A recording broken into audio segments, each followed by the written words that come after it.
Hey guys, welcome back to another video. How are you all doing? Are you good? Are you well? Are you happy? City, of course, unfortunately, yes, they crashed out the Carabao Cup, which wasn't ideal. It wasn't optimal at all. Still, there was plenty to take from that game. A 1-0 defeat at St James's Park against Newcastle. It was a weird night of football. Truly a weird night of football. But that doesn't mean we can't dive into it a little bit and have a chat about all things Manchester City. We can, and we will, because it is always worth taking a closer look every now and then at what is going on. I would like to say, please do subscribe to the channel if you are new. Please do hit that like button as well. It does help support the channel. Honestly, it really does. I think I'm like one subscriber away from like 58,600. So you can do it right now during this. It would be massively appreciated. And of course, you know, if you want to comment on the video, if you want to let me know your 5 things that you learned and help share this video on Twitter or whatever, it is always appreciated. So please go ahead and do that. Don't forget, this isn't always, of course, just a full summation of the game. It's just the things that I want to pick out in particular. You don't have to agree with me, by the way. It's just what I reckon. It's just what I reckon. That's the beauty of football, you know. I would genuinely request everyone just calm down a little bit after a loss, you know. I see a lot of head loss after a game of football when City don't win. It's fine. It's part of the process, you know. That's the one thing we need to remember. It's part of the process. Sometimes you need to fail better, you know. Sometimes you need to learn. You learn a lot more from a defeat than you do from a win. Always. A defeat sometimes can be a positive. Trust me on that one. I've been around the block long enough to know that. And anyone with any age and experience behind them will know that too. It doesn't always feel that way, but that is just a little casual reminder. But I'm going to start anyway initially with a positive, because I think it's always good to start with a positive, especially one that's glaring you in the face. This man with a wonderful name, Oscar Bobb. He's a future City star in my personal opinion. I've been watching Oscar Bobb for an awful long time now, 3 or 4 years or something like that, and I've always liked what I've seen from the young Norwegian winger. I think he's a very talented footballer. I think he's got an awful lot going for him, and I do think he's going to have a wonderful career at Manchester City Football Club. You know, there's something about the way that he plays the game that's just special. It's just special, man. Like, you can look, every now and then you look at a footballer and you just go, yeah, that's a Man City player. They just get it. They just get it. It's really hard. It's not always a tangible thing. You just sense it. You just feel it. Be it the way they look on the pitch, be it the way they move, be it their technique, be their maturity and the understanding. Sometimes all of them. Sometimes you just see it and go, they've got what it takes. We saw it with Rico Lewis when he came through last season. You could see that his understanding, his maturity, and his technical ability for one so young sort of had it. And we saw it with Kovacic as soon as he joined Manchester City. You know, his immediate understanding of the flow of Manchester City, his technical ability, you just saw it straight away. You could sense it, and I think you could see it on Oscar Bobb's first start last night. What really impressed me about Oscar Bobb is that he took everything he did at EDS level and he transferred it immediately to the first team, and it's so hard to do that. It really is. And what I loved about him last night was you could see once again those touch points, his feet in tight spaces. Honestly, you couldn't get the ball off Oscar Bobb in the phone box. He's got such incredible technique. So many times, I watched a compilation back of his performance. There were so many times where 2 people surrounded him and he just shifted the ball from one foot to the other and stepped past the defenders. Just lovely shift of balance, lovely technique. A little bit David Silva-esque, I can't deny that. The way he could spin past you just so quickly. A lovely little dart of acceleration as well. The way that he moves on the ball, it's just fluid. It's just poetry. It's wonderful stuff, you know. And of course, as well, we saw his passing ability. He played as a number 10, which is such a high responsibility position. He played 2 lovely passes to Alvarez, a couple of key passes. He did fade in the second half. I can't deny that. But Manchester City also faded in the second half. It's not always fair to ask a kid in the grand scheme of things, you know, to pick up the slack when the first teams around him sort of drop off the slack at their end. It's not hard easy to do that. But you could see that he has that ability. People in the chat are already asking, can he shoot? Look, I've seen him score plenty of goals for the EDS of very high quality. He can.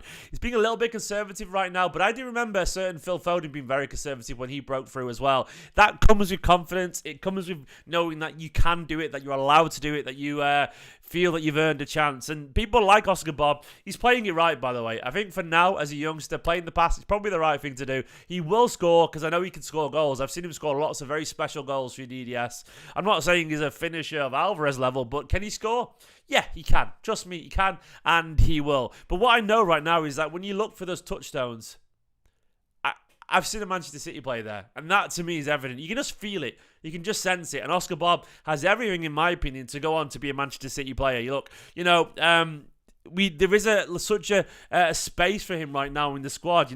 He's 20 years old, which actually, by the way, sort of puts to bed this idea about, about everyone has to be a superstar at 18. They don't. There is absolutely nothing wrong with waiting around a little bit. Like, we get so sort of like poisoned by the idea that every 20-year-old should be either Manchester City level immediately or not, or every 18-year-old should be a wonder kid or not. Oscar Bobb is not coming through as a wonder kid here. He's already 20. He's not an 18, 17-year-old bursting out like Phil Foden did or an Mbappe or whatever or anything like that. No, actually, he's taking a slightly slower, calmer route to the top, and that's absolutely fine. There's a good chance that by the time he's fully broken into the team, he might be 21, 22 years old. That is fine. We don't need to rush these things, and that's what I really like about him, man. Oscar Bobb right now showing the signs that Pep will really, really enjoy.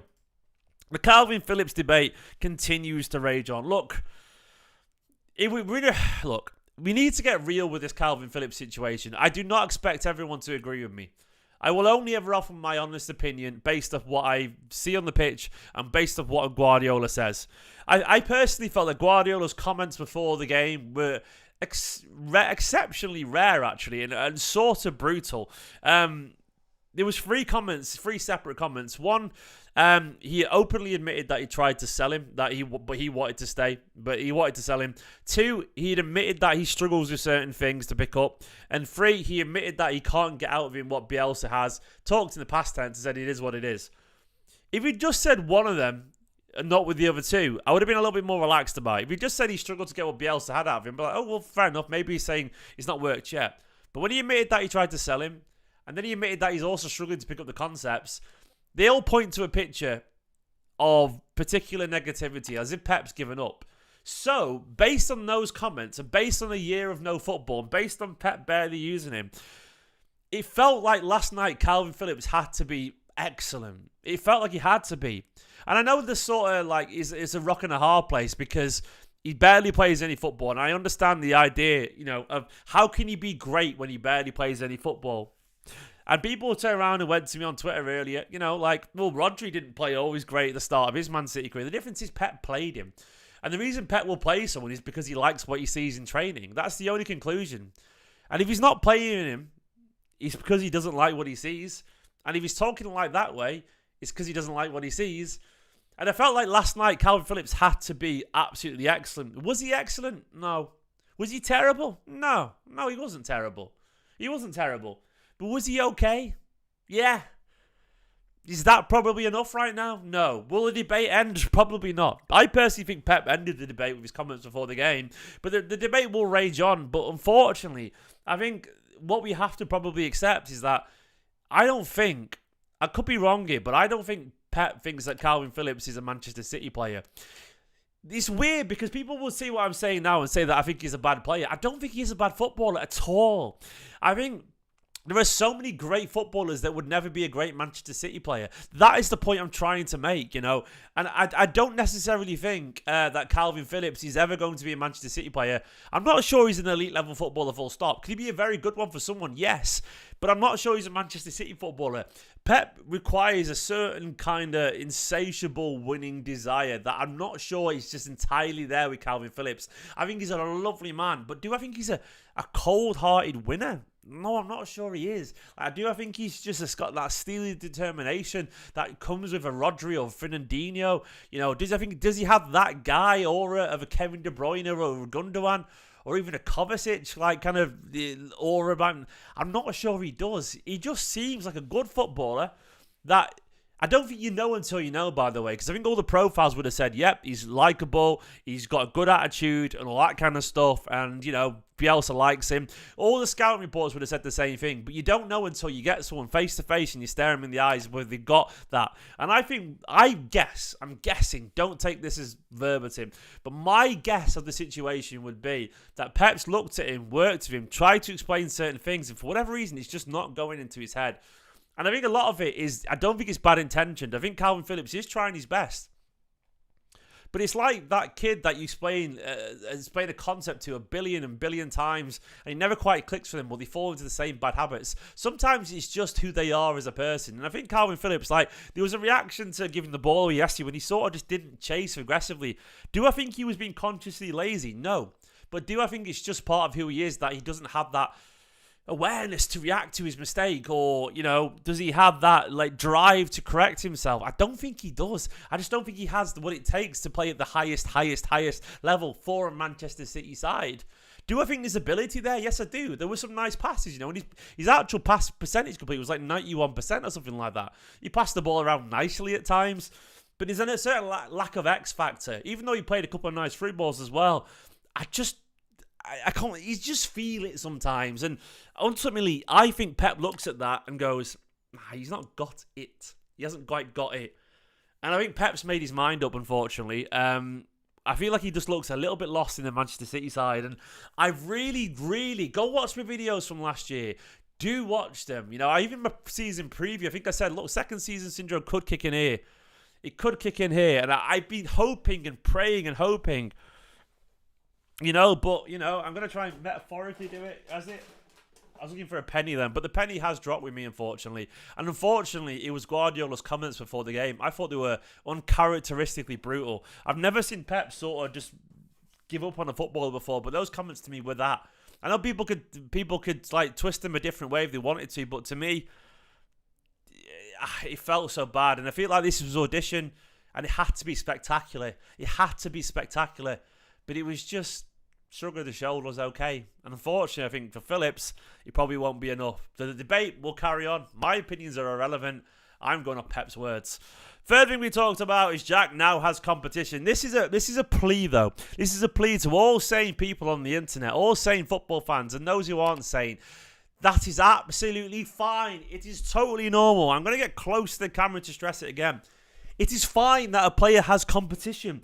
It's a positive thing. It's not a reason to hate on Jack Grealish. It's not a reason to jump down a player's throats. I'm getting serious here. It's not a reason to go crazy, man. It's good. It's good news. It's wonderful news. It's actually incredible news that Jack's got competition. It is. There's no need to be toxic towards Jack Grealish. There isn't. Many things can always be true at the same time. Do I think Jack played well yesterday? No, I don't think he played well at all. Do I think Jack has some you know, do I think Jack has a fair claim to say that, well, actually he was back from injury and he's had a slow start to the season? Yes, he has. That's fair. I do think it's fair. I think Jack was pretty good towards the end of last season. I think he had a decent role in our treble run. And, you know, that is the truth of it. I think he did, and I think Jack has a set of qualities that are totally fine. He's had about 4 or 5 games so far this season, a couple with injuries and so on. It doesn't matter. It doesn't matter that Jack Grealish right this second isn't playing well. Twitter would have you believe, with the toxicity around Jack Grealish and Doku, that Jack Grealish has had Doku benched for months and he's not playing. Like, there's a fervour around and an aggression around the debate that I just don't understand.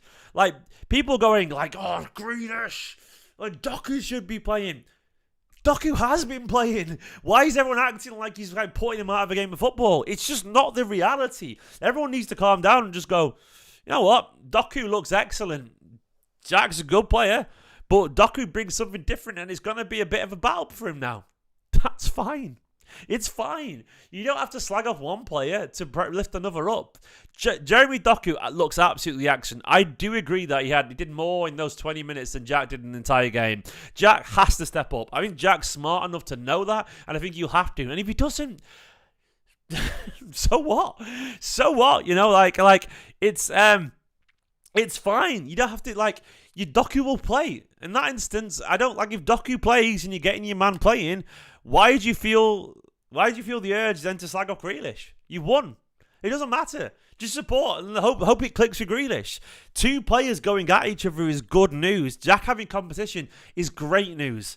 Either Jack won't step to it or he will, and it'll be great. You know, Jack Grealish has a very specific, different set of qualities. I'm hoping now, actually, that he'll drift a little bit more central, because I think that's where Jack's at his very best. But the news that Jeremy Doku comes in is a net positive for everyone involved. It should be a positive for Jack Grealish as well, and I suspect that as well, because his attitude, his self-awareness is good. You know, like, the thing is as well, like, Jack, it is his first game back. I will always give everyone the benefit of the doubt until that doubt has been exhausted, and I would implore every fan, every reasonable fan, to do the same. And the reason I would say that is because there's a lot of credit in the bank. I'd understand, right? I'd understand if people were frustrated if we weren't playing well right now, if things weren't smelling the roses. But let's just step back a little bit. Let's step back a bit and get real for a second. We've just won the treble. We've won every single Premier League game. We've won the Super Cup. We've got a Club World Cup coming up. We've signed a whole bunch of players that look really good. Life is absolutely excellent. There is no need to double down and focus on any particular negative, especially when there are circumstances that are fair value right now. Jack, I'm not saying he's had a great start to the season, but it doesn't matter. It's been a slow start season, but it's been a few games.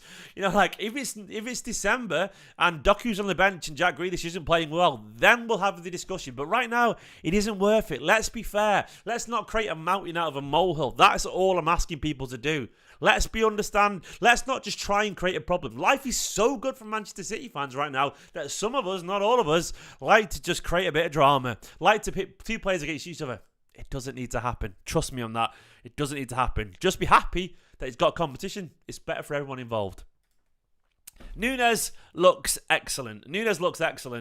Thank you, Nicholas. I appreciate the comment. You know, like, I just try and see it with a little bit of life experience, you know. I try and do. Like, I think some people don't know they're born sometimes. Like, we have it easier than every fan base in the world. We really do, man. We really do. And look at this, man. Look at this. He's our new signing. And Nunes was excellent. Like, Cheeky has had a masterclass, man. Doku, Vardio, Kovacic, Nunes. How many of you, put your hands up as well. I guarantee that every single one of us in the chat moaned about one of these players coming in. They would have been overpriced.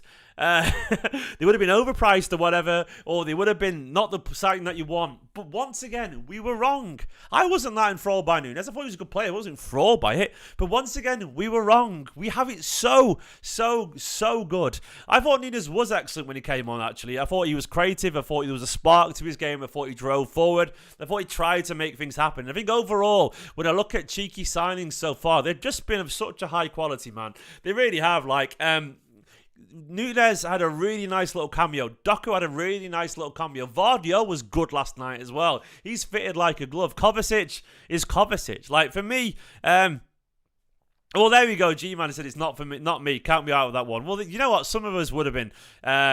Like, I thought, like, you know, he was okay, maybe decent. But I didn't say last night. I said Nunes looks excellent overall. Like, in general, I think Nunes looks like a cracking signing. I think he fits like a glove. I think he just does. And to me, like, I looked at his cameo, and did I see a spark in Manchester City's game when he came on? I did.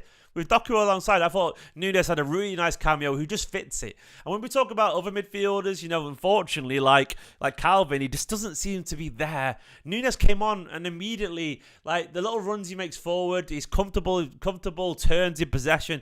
Another potential excellent signing there. You know, I think it's a positive thing, and I think we should all sometimes step back and just smell the roses, man, because they are absolutely around us everywhere. And I'm a fan of that, man. I like it, you know. Finally, Pep was right to not care. He just was right to not care, you know. He was absolutely right to not care, because ultimately we had no other way to deal with this competition. And in hindsight, it became even more increasingly obvious. I watched Pep's post-match press conference, his interview after the game. Look, that was a man who had that face all the way through it. He just did not care. He just did not care whatsoever. Like, and unfortunately, I think he was right. Like, that's a man who understood that you have to pick your battles every now and then. That you have to just choose when to play a player. You know, when to take competition seriously. Unfortunately, and I think Pep looked at that team last night. You know, I know we made a lot of changes. I know Newcastle did as well, but they were at home, St James's Park. They wanted it. They wanted it more than us. They felt the game was pretty even until they brought on Bruno and Anthony Gordon. In fact, City were the better team in that first half until they brought on Bruno G, and that gave them a lift. They got the goal. Then for whatever reason, we just couldn't turn it around. But I think largely, I think the players knew, Pep knew. It was sort of just like going through the motions. And the reason being, by the way, that Pep didn't care, if you're not familiar with the schedule, is that if City had progressed through to the quarterfinals of the Carabao Cup, which is obviously quite far, the quarterfinals of the Carabao Cup would have been one day before the Club World Cup, which is obviously in a different country entirely, which Manchester City would have prioritised. So we would have had to literally send our under-18 side there or something like that. And that's the thing is Pep decided, look, there's no reason, we can't take this seriously because we're going to have to go out at some point anyway. So he thought, well, I'll play some players because we've got no one else to play. I'll play the ones who need a bit of football. We haven't got any under-18s who can actually play at the moment because they were all playing the night before and the rest are too young. But he played a team that was just there. Maybe they'd go through, which maybe would get like Ortega and Rico Lewis another game.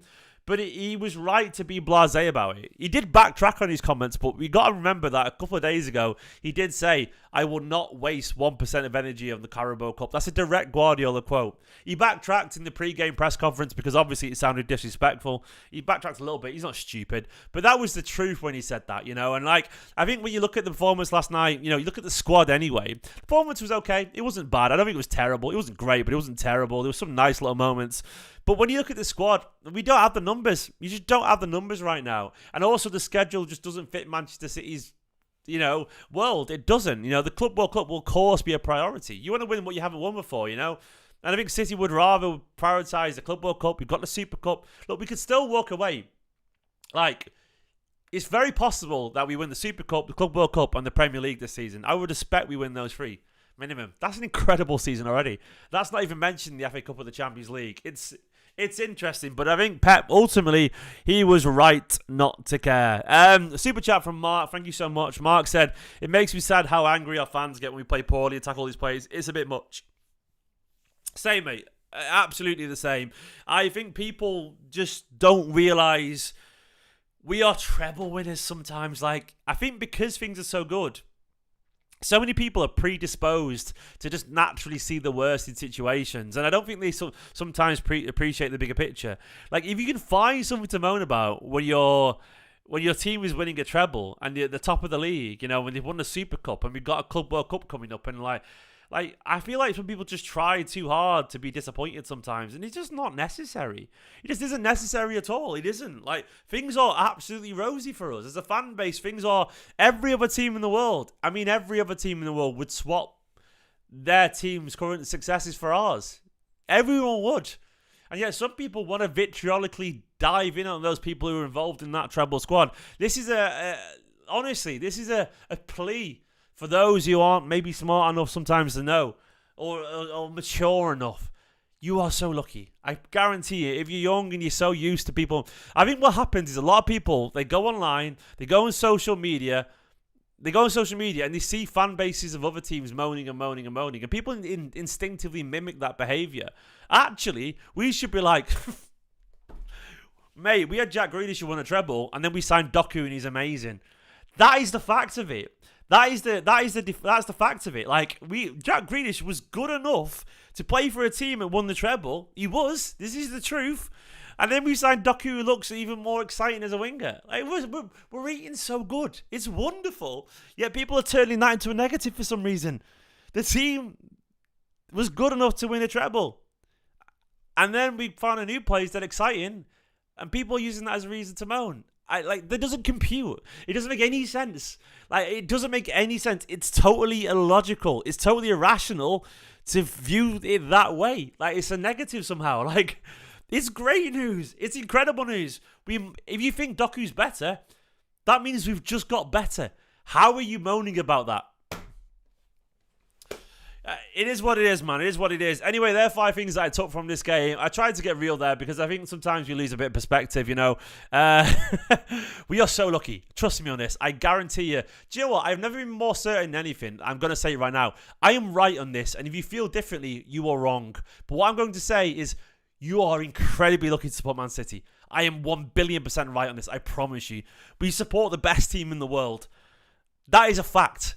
Enjoy it. Enjoy it because it won't last forever. That is all I'm going to say. Guys, thanks for watching this video. Like the video, subscribe to the video, blah, blah, blah, blah, blah. As always, I'll quickly summarise what I wanted to talk about. You know, Pep was right. He was. Oscar Bobb is ace. You know, the Kalvin Phillips debate will carry on. Doesn't matter. We'll probably carry on winning anyway.